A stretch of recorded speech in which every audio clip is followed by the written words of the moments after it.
Well, welcome. I want to welcome each of you to the 2021 Impact Report for the Human Trafficking Institute. My name is Victor Boutros. I'm the CEO of the Human Trafficking Institute. And I know we have a large group with us. And whether you are a longtime supporter of HTI or you're just new to HTI and the work, we are really thrilled to have you with us for this exclusive peek at the 2021 annual report, and really the unprecedented impact that we witnessed over the course of the past year. I want to walk you through a little bit of a roadmap of our time together, and it's really going to be broken up in this way. First, I'm going to walk through a brief overview of Human Trafficking Institute's model and work.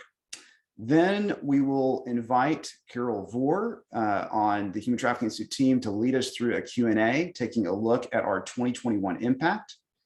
And then we'll have another colleague, Lindsay Lane, who will walk us through a preview of this year's Federal Human Trafficking Report. And then I will close out our time together. So first, I want to give you a little bit of an overview of the HTI model and work. And my goal is that in the next few minutes, you will be able to walk away with a very clear and intuitive sense of why trafficking thrives and how it's decimated.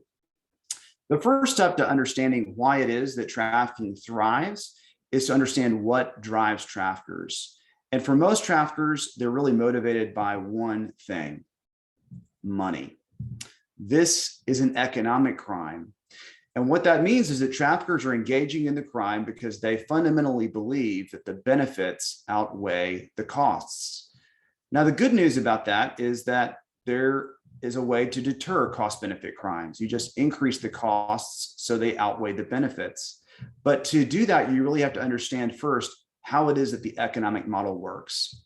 And most trafficking business models work something like this. If you're a trafficker, you're thinking, hey, I want to make money through this criminal enterprise, and I need laborers to do it. Maybe I'm going to do that through commercial sex, which we call sex trafficking. Maybe I'll do it through some other industry, a hotel, a restaurant, a brick kiln, which we call labor trafficking. But either way, I got to have laborers to do it. And I have a fundamental choice. I could either use voluntary laborers, that is, people who are making some kind of economic decision to engage in this with me, in which case I have to induce them with money. I have to pay them market wages and keep them happy, or they'll go somewhere else. Or alternatively, I could use forced laborers. These are people who are not consenting or agreeing to work for me. And in that case, I have to induce them with violence or coercion. The risk, of course, is that that's totally illegal. And so you could go to jail for that. But in places where that risk isn't practical, where the laws aren't meaningfully enforced, then it's a pretty straightforward economic decision for the trafficker, because he or she realizes very quickly that now all of his labor costs magically get turned into profits. So he's just going to make more money by using force and threats and violence and coercion. Now, if we had to summarize what trafficking, how you would define trafficking in a short, simple sentence, it kind of goes like this. Traffickers are in it to make money by forcing people to work. That's the core of the crime, is coercion, either in their business, which we call labor trafficking, or to engage in commercial sex acts, which we call sex trafficking. And if you heat map the globe, you'll see this very clear pattern, which is the business of trafficking just explodes wherever the laws are not enforced. For the trafficker's business model, it doesn't really matter if there's laws in the books, as long as those laws are not enforced. So what's the solution? If I had to encapsulate our solution in a simple formula, it would go like this. We can't stop trafficking without stopping traffickers. And we can decimate human trafficking by empowering justice systems to stop traffickers. So first, we can't stop trafficking without stopping traffickers. That's phrased very intentionally. It's saying that stopping traffickers must be a necessary condition of any meaningful effort to reduce the prevalence of trafficking. That doesn't mean, of course, that there aren't other very important interventions. Of course, caring for survivors is essential. And doing awareness campaigns is also an essential part of the process. But if we don't stop the traffickers, they just keep creating more and more victims who then need more and more survivor care. So at some point, we have to move upstream and stop it at its source, which is really the trafficker. The second piece is that we can actually decimate human trafficking by empowering justice systems to stop traffickers. What does that actually look like? For us, it kind of is boiled down into three different steps. At Human Trafficking Institute, we now partner with developing countries around the world to do three things. First, we build specialized teams of police and prosecutors who have the authority to go after traffickers. Second, we work through targeted trainings, equipping those police and prosecutors with the skills and strategies and tactics they need to be effective.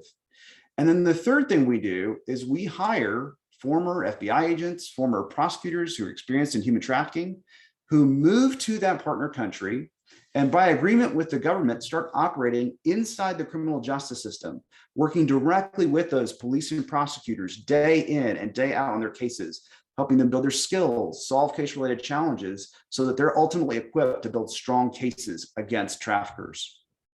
And that's very important because it fundamentally changes the trafficker's business model. You see, once the trafficker realized, wait a second, there are police and prosecutors that could come in and actually seize all my profits, and I lose all my money and my assets and my business and my freedom and go to jail. Now, all of a sudden it's too risky, especially when all you have to do to avoid that risk is shift to voluntary laborers and you avoid that risk altogether. We're currently operating this model in 2 countries, in Uganda in East Africa and in Belize in Central America. And I want to now invite my colleague, Carol Vore, to join us to walk us through a Q&A to talk through the impact of this model. What does this actually look like on the ground? So, Carol?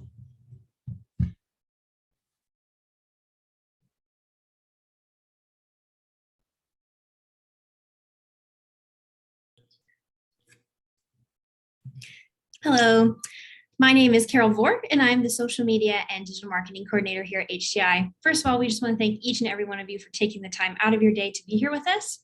We're going to now be transitioning into a time of question and answer. If you have a question that you would like us to attempt to answer today, if you could just put it in the Q&A box that you see at the bottom of your screen, we will get to that here momentarily. We're going to jump right in now to our first question. Victor, could you just talk us through what has been HTI's impact over the last year? Yeah, thank you, Carol. I think the best way to enter into understanding this impact is through a very specific story or case. So I want to begin by sharing with you a story of a little boy who I'll call Isaac.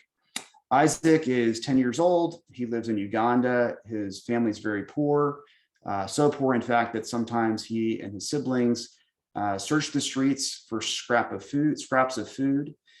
And one day, a community member sees Isaac and takes him to a man called Ddi. Ddi is the headmaster of a school that receives funding to provide education and board to families who can't afford that for their children. And so Ddi immediately welcomes Isaac in and tells them that he can now receive the things that he has always wanted: education and shelter and food. And Isaac begins to participate as a student at the school. But instead of protecting Isaac, Ddi begins to rape and abuse Isaac and even bring in other men to do the same. Isaac resists this, but obviously he's no match for these grown men and ends up waking up frequently without his clothes and with injuries from the previous night's abuse. After a couple months, Isaac decides he wants to escape. And so he sneaks away and hides himself in a pit behind the school that's used as a toilet. He stays the full night there, and the next morning, the cleaning lady comes to clean the latrine pit, and she finds Isaac there crying.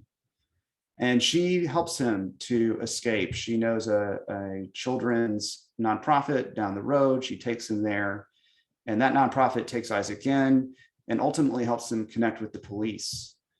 And Isaac shares with the police what happened, and that choice ultimately leads to the arrest of Ddi and about 30 other boys who were victimized by Ddi ultimately being protected. Early on in the process, the police connect with Human Trafficking Institute's Tyler Dunman, who's our embedded prosecutor lead prosecutor in Uganda, and Tyler works directly with the police to gather critical forensic evidence to be collected and analyzed. He helps them build the case. As the case progresses, he begins to work with Ugandan prosecutors to charge the human trafficking case properly, to brief the case, to do the legal research required to prepare the victims for trial. And then ultimately, he's right there during the trial, helping with exhibits and witnesses and briefings and motions to move the case forward. In kind of an amazing turn of affairs, Isaac, who was once hiding in this pit latrine, actually has the courage to come up and testify against his trafficker at trial. He was one of 6 boys who testified at trial, and those boys ranged in age from about 8 years old to 13 years old. And after 10 days of testimony, the high court judge finally rendered a verdict in the case, which was guilty on all charges. This is actually what the judge in the case said at sentencing. He said, the defendant was the custodian of these children. He had received them from very poor families whom he had given assurance that the children would be looked after properly. Parents were happy that they had got a fees relief, not knowing that they had handed their children to a defiler. Instead of giving the children what was expected of a teacher, the convict took it upon himself to cause injury and permanent trauma.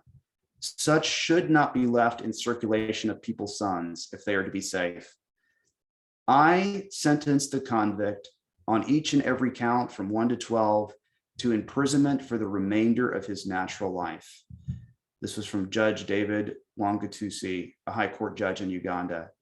This is actually a landmark case. In fact, this is actually the first ever life sentence for a human trafficker in Uganda. I really love this photo. This is in the center is Tyler Dunman, our embedded prosecutor lead in Uganda. And on his left and right are the 2 prosecutors who worked their tails off on this very significant landmark case. And I love it because it's just the smile of a job well done. This was a challenging case. I don't think in 10, 20 years we'll be able to tell the history of legal enforcement in Uganda without talking about this case. And these 2 prosecutors played a critical role in driving this case forward. Well, this makes news not only in Uganda, but even all the way here in the States. In fact, the Dallas Morning News did a story on this case. Why Texans should be proud. Uganda just handed down its toughest sex trafficking sentence ever. They said in the highlighted portion on the right, the case is a high watermark for trafficking prosecution in the developing world, and it demonstrates how the rule of law, from allegation to evidence gathering to trial, lifts up the cause of justice. Well, this is just one example of the kind of transformational work that's taking place in Uganda. As we pull back and look at the larger legal landscape in Uganda, this is what human trafficking prosecutions in Uganda have looked like over roughly the past decade. And you can see the number of traffickers prosecuted has been pretty flat. In the early days, we're talking single digits and then move up to kind of middle double digits. After HDI's embedded expert over the last couple of years, this is what we've seen. In the first year, a 225% increase in the number of traffickers prosecuted, and now a 435% increase over 2 years. These are truly staggering numbers. I don't know that I've seen these kinds of increases before in the 20 plus years that I've been involved in this work. And as we look at our numbers globally across all our projects, this year alone, we've seen a 123% increase in the number of suspected traffickers charged and a 233% increase in the number of convictions. So I'll pause there and turn it back to you, Carol. Thank you so much for sharing. We can jump right into the next question, which is, what are some challenges that HTI has faced and how we have innovated to address those challenges? Yeah, well, obviously, one of the biggest challenges that we faced over the last couple of years is around COVID. And in some of our countries, we had hard government shutdowns, the months in which there was essentially 0 cases because the government was fully shut down. And we had to think about really creative ideas to move the work forward in the midst of the challenges posed by COVID. And we really ended up taking advantage of the telecom revolution that's happened in the developing world. As most of you know, And many of the folks in Uganda, prosecutors and police, don't necessarily operate on a computer with a high-speed Wi-Fi or wired connection. But with the telecom revolution, the barriers to entry of having a smartphone and high-speed cellular data have really gone down. And so taking advantage of that, we wanted to recognize, hey, the primary mode of communication is not email, it's WhatsApp. And so one of the early interventions that we adopted during COVID was, as we would do these trainings, and we had to do them district by district because of COVID individually, we would then add all the police and prosecutors that could possibly touch a human trafficking case into a WhatsApp group. And we would send a law enforcement tip of the day, which, to be totally frank, I thought was not a great idea at the beginning. It kind of sounded like spam to me, but it was free and we tried it. And what we discovered is that it actually worked brilliantly. What would happen is Tyler Dunman, our embedded prosecutor, would send this tip of the day. And I think what happened is it would just sort of drive trafficking back to the top of your mental inbox. And so we started having police and prosecutors that would reach out and say, hey, I've got a case, kind of sounds like trafficking. Tyler would pick up the phone and call them and say, well, tell me about your case. And they'd explain it. And we'd say, oh, that is trafficking. And say, well, maybe I've never charged a trafficking case before. I'm not quite sure how to do that. No problem. We'll help you do that. So we would charge the case. We'd send these resources out, help them with the indictment. And then others on the WhatsApp group would see that and they realized, wow, there's real help here. We can do this. Maybe this isn't as hard as I thought. And it started driving momentum. So today, our WhatsApp groups have 899 police and prosecutors across the country in Uganda that are driving cases forward, sharing resources, receiving resources from HTI, and helping drive that increase that you saw in the previous slide. The other big innovation that we made, taking advantage of the telecom revolution, is we realized that because many prosecutors don't have access necessarily to a computer, but might have access to a smartphone, it didn't really make sense to track the data in cases via some database that works on a computer. So instead, we worked with the developer to build an app called Tipmap, which we released this past year. And it's a very simple user interface that allows prosecutors with a smartphone anywhere in the country. All these prosecutors can upload key case data via their smartphone that gets uploaded to a centralized database over the cellular network in less than 2 minutes. This has really cut down on the very labor-intensive work of gathering this national data nationally, and it puts us in a position to get almost real-time information on casework in Uganda so that we can make strategic decisions about how to deploy resources. So for instance, we will now in the future be able to roll out multiple different investigative strategies, say in District 1, 2, and 3, and see where is it popping. And if it's really growing in District 2, maybe that's a strategy that gets scaled out to the rest of the country. Or if there's another district that has charged a bunch of cases, but they're kind of languishing and they need to be pushed forward, we can deploy special resources to drive those cases through the criminal justice pipeline. So those are just two examples of ways that we have tried to harness the telecom revolution in the developing world to actually help measurably reduce the amount of trafficking and increase the number of traffickers that are arrested and no longer able to exploit others. Very exciting. Thank you. And again, just a reminder, if you do have a question for us, please just put it in the Q&A section on the bottom right-hand side of your screen. The next question we want to jump into is, what did HDI accomplish in the US in 2021? Yeah, that's a great question. And we get that question a fair bit. And we wanted to be very intentional about recognizing that we don't want to reinvent the wheel. We don't want to just use this model, which was originally piloted at the Justice Department when I was a federal prosecutor in the Human Trafficking Prosecution Unit. And that model is now spreading in the US. So we don't want to just replicate what's already happening. So we wanted to find strategic ways to engage in the US. And so I'll share just a couple of those. One is, we realized, and this is something of an embarrassment when we were at the Justice Department, that we just didn't have a great handle on the data. There's lots of even public data available, but no one was really harnessing that data to figure out what are the core trends that we're seeing that can help us understand and even predict what traffickers are doing, how they behave, what victims they're preying on, and how different districts are responding to trafficking around the country. So when HTI was launched, we attempted to try and address that problem. So we now have mapped all 20 years of data going back to the year 2000, when the laws that I used as a federal prosecutor were first put into place, and mapped every single federal human trafficking case, criminal and civil. And on the basis of that comprehensive data set, we can now identify specific trends that we see in trafficking that not only can help stop traffickers here in the US, but are also a bit of a crystal ball for our work in developing countries, because the same kinds of reactions that we see here in the US are the kinds of reactions that we're starting to see in the developing world as we increase enforcement.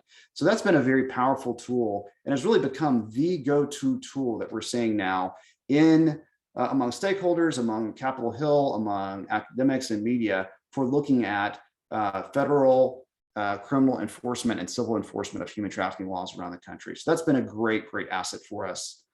Another thing that we realized is this is a social movement that's still early in its growth and maturation. And ultimately, as we see social movements that have changed the course of the world, I think of the abolition of the slave trade in the UK, those things actually weren't accomplished by typically a single individual or group, but rather through diverse networks of leaders that shared a common purpose. And so one of our objectives, a long-term objective, is to begin to build those individuals up. So we started a fellowship called the Douglass Fellowship, named after Frederick Douglass, of course, the great slave turned abolitionist, who, I'd forgotten this, but as we were doing research for the fellowship, later became the presidentially appointed marshal for DC. In the very area where he was once enslaved, he became a federal law enforcement official. And so we thought that was a perfect person that embodies what we're trying to find here. And these are really future leaders in the anti-trafficking space, some of the top law students in the world who are very passionate about trafficking, who come online with us. They compete for this fellowship, and as fellows, they do three things with us. They help us do key research that drives results, that drives actually increases in the number of traffickers stopped and victims protected. They are paired with a senior mentor in the anti-trafficking space who mentors them one-on-one directly over the course of the academic year. And then the third thing they do is they actually do an on-campus event where they have an opportunity to draw some leaders from the anti-trafficking space onto their campus and really lead a conversation with the broader campus about what's happening in the trafficking space. And it has just been so thrilling to see year after year these just incredibly gifted law students who are so passionate about devoting their skills and their lives in this space. And so we've had here on the screen here in the center, you'll see our last class of very, very gifted law students that are moving these forward. So that's just a couple of examples of work that we're doing here in the US. Excellent. The next question we've gotten from the audience is, what are some of the best strategies that law enforcement agencies can help understand trafficking victims understand that they are in fact victims? Yeah, that's a great question. And it's one of the reasons why specialized training in this space is so critical. Unlike, say, a victim of a bank robbery that calls 911, essentially raises their hand and says, hey, I'm a victim of a federal crime, a bank robbery, and I can in a linear fashion explain exactly how it happened from start to finish. Traffic cases really never go that way. And so often traffickers even prey on victims' fears to create fears around law enforcement or prosecution, so that even when victims have been horrifically traumatized, they are very, very reluctant to, one, talk about that trauma in their first interview with law enforcement, and two, they're somewhat mistrustful because traffickers have helped build in this trust. We've had traffickers when I was at DOJ who will tell the victims, hey, if you go to police, it's really just a test, and they're kind of on my team, and they'll just bring you right back to me, and you'll get the beating of your life. So they're very reluctant to share openly about that. And some of them, because of the nature of the abuse, actually don't even realize that they're trafficking victims. And so it takes time to develop not just the question, hey, are you a trafficking victim or not, but the underlying facts that help the law enforcement team understand whether or not they're trafficking victims. And the first step is really just to focus on the most concrete and basic needs of protection and getting them safety. It's like Maslow's hierarchy of needs, getting them the core needs that they have. And then over time, you can work into some more sensitive and traumatic material. But it's a process. And I've seen so many very promising cases that get torpedoed early on, because an agent will go in and just say, hey, are you a trafficking victim? Did they compel you to do this? Is it modern slavery? And the victims were like, no, that's not what's happening. And all of a sudden they toss away a case that could actually end up being a perfectly good case. So I do think specialized training in this area is extremely important for not missing cases that take some time to develop. Along the line of questioning of processes, the next question is, what is the average length of time for prosecuting a case in the countries that HDI works in? Yeah, so in the US, just to give you a little bit of a benchmark, it takes on average a couple of years to go from indicting the case all the way through trial, through the final judgment. And so these cases take some time to investigate, to develop. It's a long process. In Uganda, for example, we're trying to innovate around some judicial efficiencies that can fast track that process. So we've had some really exciting innovations this year with plea bargaining, which is a judicial efficiency that's obviously used all the time in the US. Something like 97% of US cases are resolved by plea bargaining. So only 3% of cases are going to trial. So you can imagine the kind of backlog that's created in a developing context where there's fewer resources being maybe invested in a criminal justice system. And if you don't have plea bargaining and all those cases are slated to go to trial, that's how you get some of these impossible backlogs in the developing world. So we're very excited to see some plea bargaining cases happening in Uganda where convictions were happening through plea. Of course, that increases the speed at which these cases are resolved. And then those that have not, because we're really just sort of amping up these cases in the last couple of years, we don't have a huge volume of cases or great data yet on what a typical case will take to go from charge to trial in Uganda and Belize. And bearing in mind that the benchmark in the US is a couple of years, we expect that it'll be at best similar to that, but we're trying to innovate these judicial efficiencies that will help fast track those cases. Excellent. Our next question is, this is amazing and effective work, and it seems like it's needed in other countries. What's the long-term plan for HDI? Yeah, the long-term plan is to scale. So our deep desire is that we would be able to have the resources we need to fully saturate Uganda and Belize and demonstrate what the model is capable of.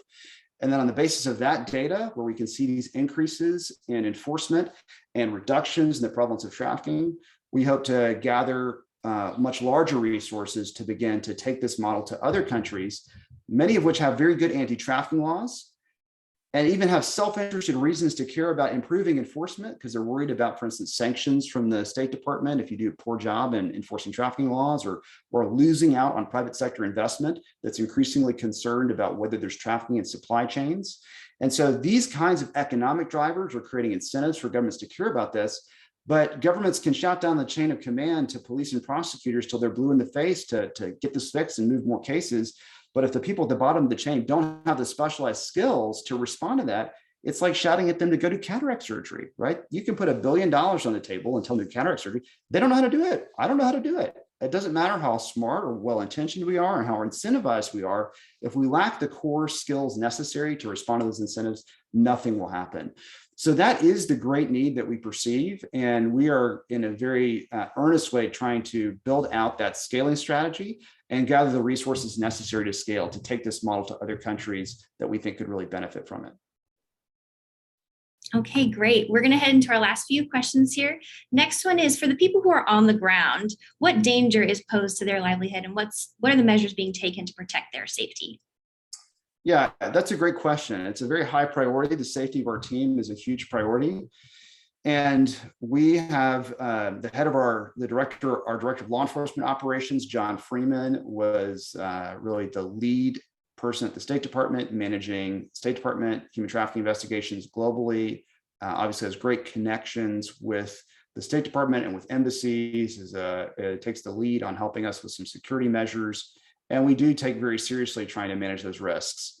The reality, however, is that there just are some risks operating in developing countries that are unavoidable. There are just some real risks there that even with the smartest risk mitigation that we can do, we can't get that risk down to zero.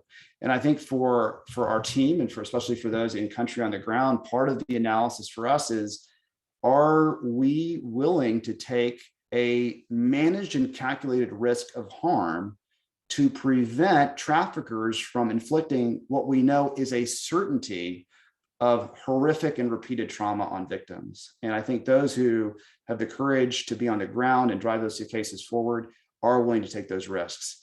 The risk calculus also goes into the analysis of where we decide to operate. And so there are contexts where there's high rates of trafficking that are really driven by organized crime. That's actually the vast minority, I think, of cases. Typically, it's actually highly decentralized. But there are cases and models that are more dangerous, and that's a factor that we look at in deciding where are we going to invest resources in partnering with governments and countries to drive cases down. Can you talk a little bit about why HTI started in Uganda and Belize? Yeah, that's a great question. So we actually have a list of factors that we look at in assessing whether a country would be a promising partner country for us to operate in. And rather than going through the whole list, I'll kind of boil it down to three kind of big factors. We're really looking at where are there relatively stable developing countries. So we're not going to operate in failed states or high post-conflict states. That's the hardest and most expensive kind of use case for this intervention. So we're looking for relatively stable developing countries that have good anti-trafficking laws. So the laws in the books are actually pretty good.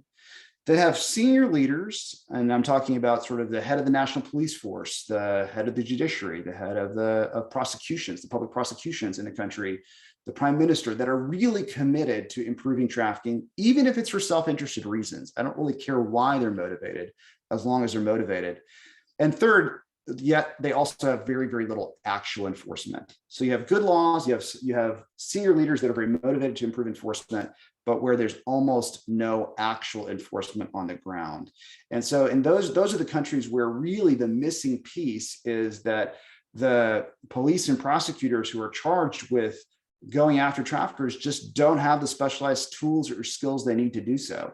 And so then HTI can come in and partner with them to help develop those skills and tools and to measurably drive those cases forward.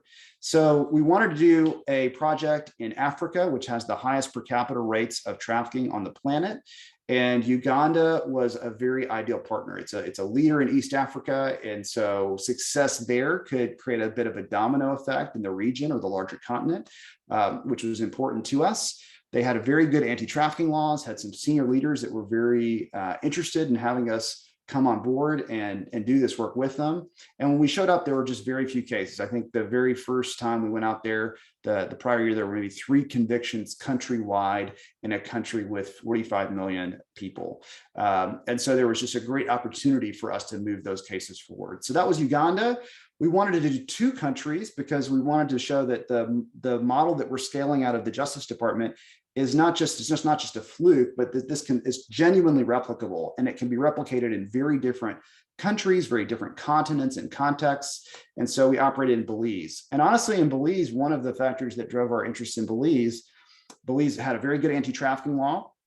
They had senior leaders that were motivated in part because Belize had actually been on the State Department's sanctions list for a couple of years when we first began. Every year, the State Department is now required by law to assign a grade to every country in the world on how well they're combating trafficking. And if you get a failing grade, you're subject to economic sanctions from the US. So this has been a powerful motivator to drive political will and self-interested reasons to care about enforcement. And so we thought, here's Belize, this little Central American country that's very dependent on a Western tourist economy, probably not super happy about being on the State Department's sanctions list. As we got to know some of the leaders, we understood that, hey, they've been shutting down the chain of command to move cases forward. But at the time that we showed up, not one trafficker had spent 1 day in jail under their current law. And so essentially the risk was effectively zero. And there weren't people on the ground who had done a lot of human trafficking cases. And so as the chief judge put it, we need support from others who have done this before to do the work that we're constitutionally required to do. And so they welcomed us aboard, helped build a specialized unit, worked with them to embed a lawyer in their justice system to help fast track the cases with a specialized Supreme Court justice. And we've now seen some really significant growth in enforcement there. So those are some of the reasons that we chose Belize and Uganda as the 2 countries that we first wanted to operate in. Great, thank you. We have quite a few individuals in the audience looking for answer to what in trauma-informed resources does HDI offer while victims await trial of their trafficker? Yeah, that's a great question. It's a critically important question. So first, on the prosecution side, we teach and we work through trauma-informed, victim-centered investigations. So that's the sort of methodology that we work with and equip police and prosecutors to use on the enforcement side. The other key piece, and we really can't do this work without this companion piece, is you need really quality survivor care for victims, really from the first day of the raid all the way through trial and even beyond. And we've been very fortunate. We made the decision early on that we didn't want to be an organization that was, in a sense, a jack of all trades and a master of none. And so we wanted to be very operationally disciplined on focusing in on what we do best, which is actually stopping traffickers and protecting victims. And then we wanted to partner with other organizations that were equally operationally disciplined about doing what they do well in providing trauma-informed survivor care. And so we have survivor care partners in the places where we work. And in Uganda, one of our best partners, we hired a very, very talented leader from Homeland Security who led Homeland Security's Victim Services Unit globally. Marie Martinez Israelite is one of the most thoughtful, trauma-informed, victim-centered human trafficking leaders that I know. And she's played just a very pivotal role in helping us select those partners, work with those partners, and ensure that while we're doing what we do well, we have partners on the ground that are providing the kind of survivor care that is trauma-informed and able to put survivors in a position to recover from the horrific trauma that they've experienced at the hands of traffickers. All right, we have two more questions. The first one being, why has human trafficking data historically been so difficult to come by? Well, in the US, honestly, it's really just that no one really invested in it. It just wasn't a high enough priority to really invest in it. A lot of the data is, or really all of the data is public data that we use. And I think we just, whether it was by default, I don't think it was like sort of an intentional thing, but we just decided any discretionary resources are going to go more to doing more cases rather than gathering the data to learn from the trends that we're seeing. And so that was sort of the origin and genesis of the Federal Human Trafficking Report, which has now become a very, very useful tool that our friends who are still prosecutors are using now more and more powerfully to drive more cases forward in the US. In places like the developing world, often there aren't the same well-resourced data collection systems that make gathering that data effective. And that was one of the reasons for us to create Tipmap, was to try to create, at least in this one specific area of enforcement, a very low friction, very easy to use way to input key data in a way that was very efficient for us to gather and harness to drive more cases forward. And so, the US had the resources and chose not to make the investment in that data collection up till now. And in many of the developing countries that are very resource strapped, it's quite understandable that they just haven't yet gathered the resources or made the kinds of investments to track those cases, particularly when, before we show up, there just aren't that many cases perking through the pipeline. So the case for justifying an expensive data tracking system isn't really there. They look at this and they say, well, there's not that many cases, so why do we need to invest in a really thoughtful, potentially expensive system for tracking these cases when we don't see that many cases happening? But as these cases go up, the use case really gets stronger, and that helps drive some of the data pieces forward. All righty, and our last question, there's a lot of folks who want to know how they can be involved in HTI's work. Yeah, that's a great question. I really think there's three ways that we invite people to think about getting involved. One is we have folks who say, hey, I really want to be a strategic investor in this space. I want to really devote some resources to scaling this and coming up with a tailored way to make impact. And so those who are interested in that, we'd love for you to contact us and we can work with you on opportunities for strategic investments. A second way is we have brand ambassadors. These are people who do anything from saying, hey, I would just love to host you and invite some friends who I think would be passionate about this, could be involved in helping drive resources toward HTI. And I'd love to just host you for maybe a dinner event or a dessert event. And that's been a great gift to us. There are people who really want to help build the public profile of HTI. And again, you can reach out to us and we can help you specifically come up with tailored ways that fit your time commitment, your ability, your schedule to do that. And then the third way is justice partners.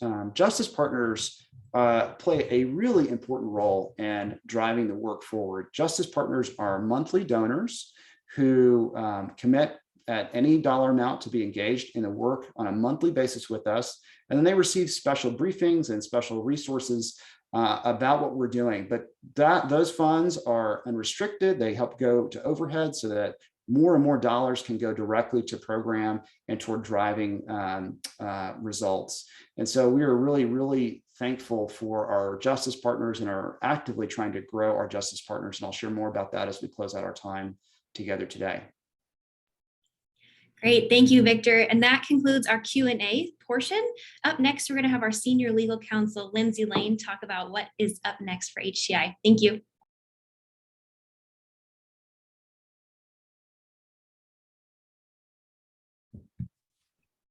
Thank you so much, Carol. Thank you for each of you for joining us today. I'm Lindsay Lane, and I joined the Human Trafficking Institute in December of 2021 as Senior Legal Counsel. And one of my roles in that position is to serve as the architect and author of our Federal Human Trafficking Report. And that's an exhaustive review of every single human trafficking case that's filed in the U.S. federal court systems each year. We spend the entire year collecting data from the cases that are filed in our federal court systems, and we organize it and publish it in our Federal Human Trafficking Report. So it's an incredibly exciting week for us right now, for our team in thought leadership, as we watch the data that we've collected over the past year come to life as we prepare that report for publication next month. As Victor's mentioned, data can serve as a crucial driver for reaching our targeted goals. And the purpose of the report is to capture that raw data that's identified in human trafficking cases that are filed in the US and organize it in a way such that it can be utilized for practitioners. So it's not just a resource, but it also is a tool that helps us transform that information into insight for best practices.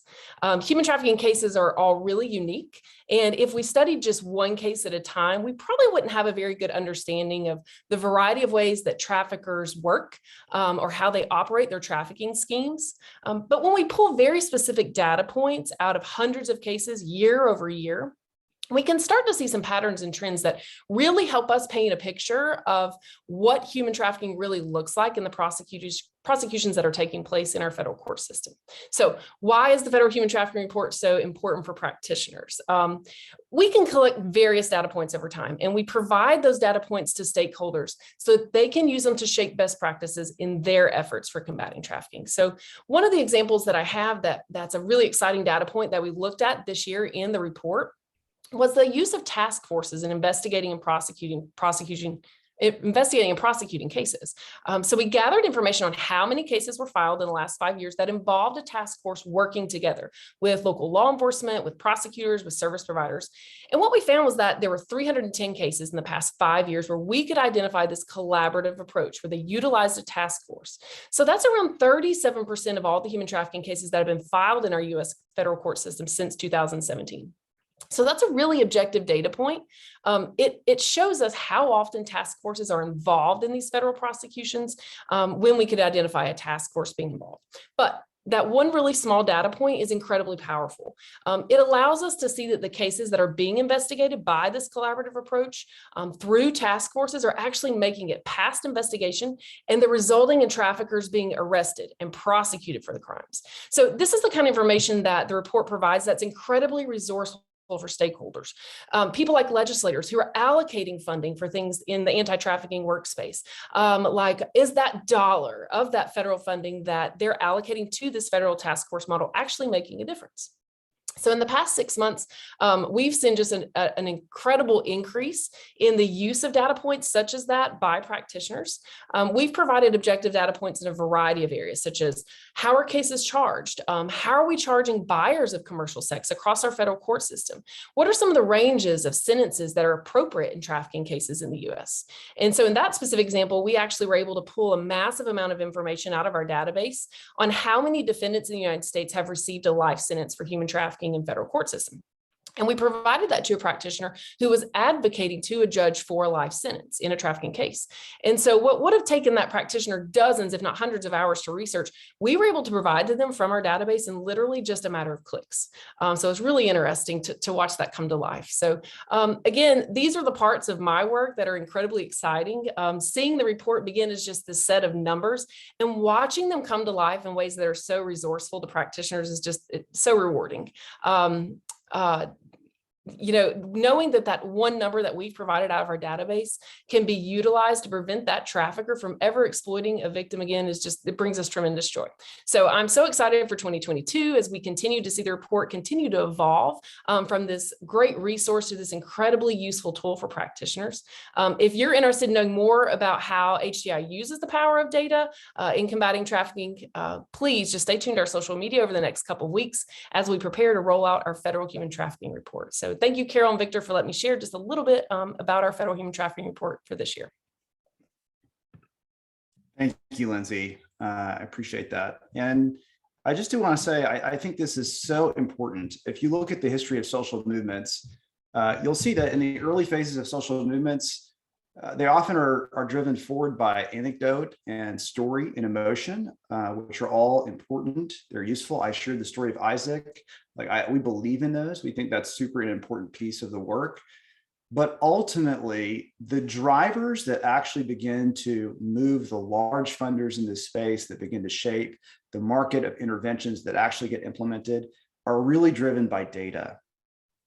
And that's one of the reasons why we have at HDI really made this commitment from day one to bake that data collection and analysis into the DNA of what we do. And the reality is, it's, for some funders, it's a less exciting thing to fund this data collection, to measure the reduction in prevalence among victims. I'm so thankful that we do have donors who come alongside us and help with that, because I just think that is some of the most strategic work that we're doing. Those are the kinds of things that begin to move the rudder, that change the direction of this large ship of the anti-trafficking movement that is gathering momentum. And so I just am really grateful to have highly experienced human trafficking prosecutors like Lindsay Lane, who have come on board to help lead this project and drive these cases forward and build these very useful practical tools for practitioners. And in a sense, that becomes a laboratory where we can test the tools and interventions, see if they're actually working, and then begin to scale those out to build this sort of data tested playbook of interventions that we know solve different problems that come up in trafficking cases and push more cases forward. And I do think that's just a critical piece for the future of this movement. I also just want to, as I close out our time, just share personally, because it's only fair to acknowledge that this is a hard topic.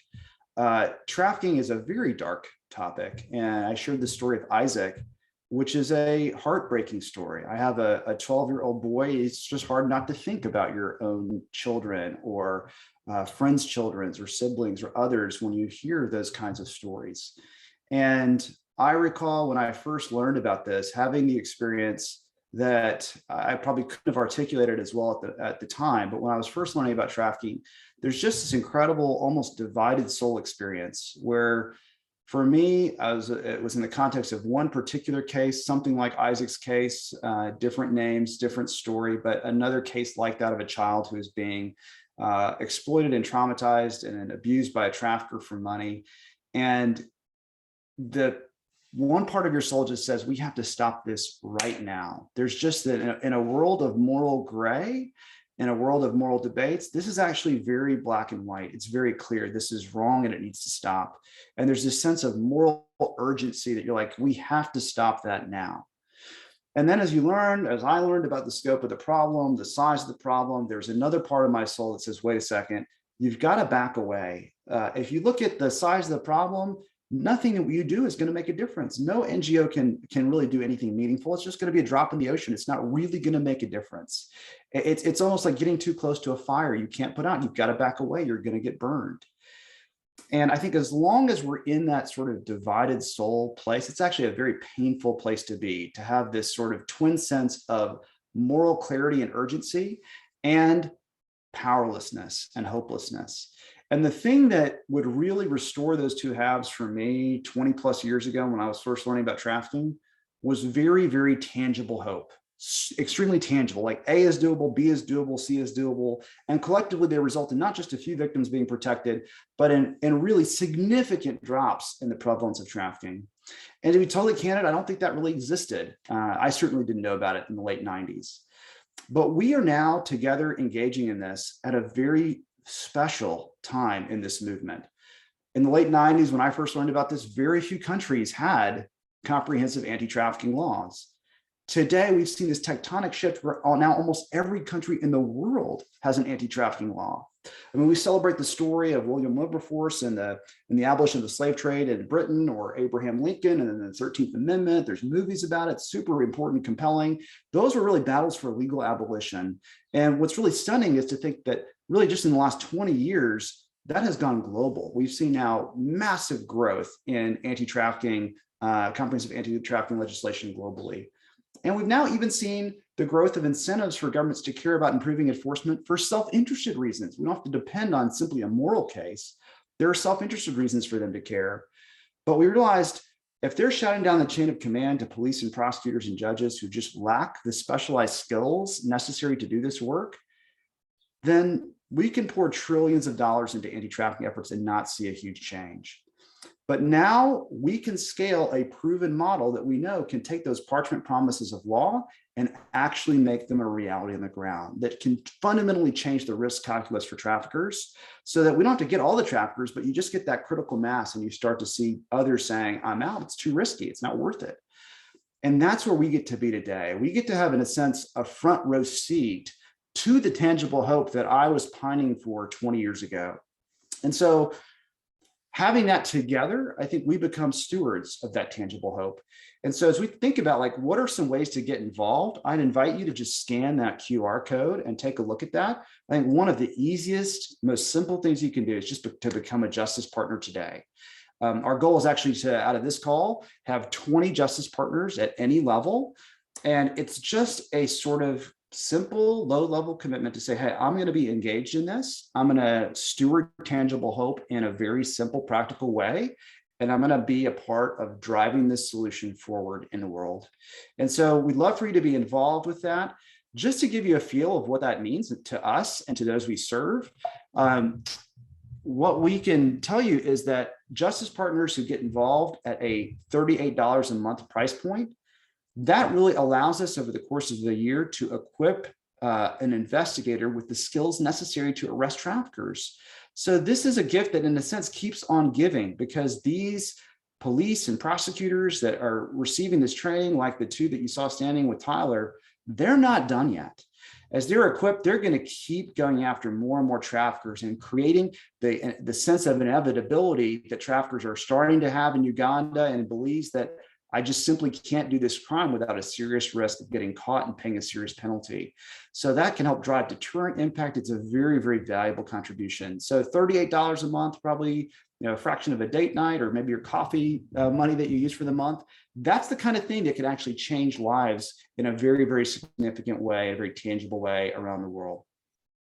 Those who would like to participate at $100 a month, that helps us provide critical support to a survivor during the trafficker's trial. We had, as Carol mentioned, a number of questions about survivor care and how we can support that. That is just such an essential part of the process. And so that is just a huge, huge help as well. So these are incredibly useful, very tangible, very practical ways that you can get involved today that actually measurably produce an impact of traffickers stopped and victims protected around the world. So I just want to thank you again. We know that your time is very, very valuable, and there's a lot of ways you could have spent this hour, and we're just deeply grateful that you have spent it with us. For those on the call who have been longtime supporters, We just have special gratitude for you. I personally just know that we would not be able to be in a position to share the unprecedented impact that we witnessed over the last month without you. And so we are deeply grateful. Many of you came on board before we had proof of concept, before we had the kind of numbers that we're able to share today. And we would not have been able to get here today without you. So thank you so much for your contributions.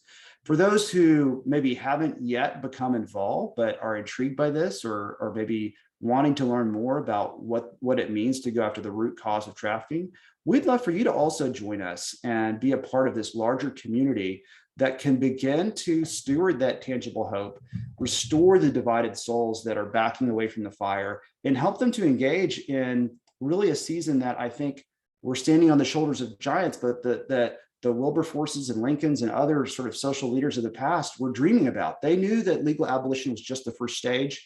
What they dreamed about is a time when those parchment promises would become a reality for victims on the ground. And we're now get a front row seat to that. So thank you so much for spending your time with us. We're grateful to each of you for being with us. And if this is something you'd like to share, we also are going to make this available. So it's a nice, easy way for you to say, hey, I want to do this with maybe my friends or my community. I'm going to share this with them. We're going to have lunch about it, coffee about it. We'll talk about how we could be engaged in this together. It's a great way to do this together with friends or family or others that make it just fun to be a part of fighting